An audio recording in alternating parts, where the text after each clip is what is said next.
आता नाव विलय चाटरू, नाव शांती, नसतेला भांडणं आणती, नाव ज्ञानेश्वर, पेल्यावर सापडत नाही घर, नाव गंगाधर, आंघोळ नाही महिनाभर, नाव माऊली, सारखंच बाटल्या आणतो.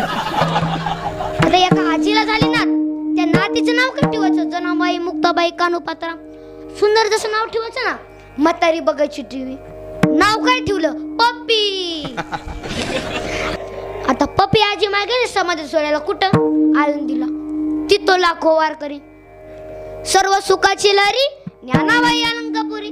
नातनाजी दर्शन झालं, एसटी मध्ये बसले, पण एसटी मध्ये बसायलाच जागा नव्हती. आजी माय काठी टेकत त्या कंडक्टर पैसे गेली. कंडक्टर, दिवस मावळला, रात्र झाली, पण मला काय बसायला जागा भेटली नाही. तू मला नको घेऊ, पण माझी पप्पी घे.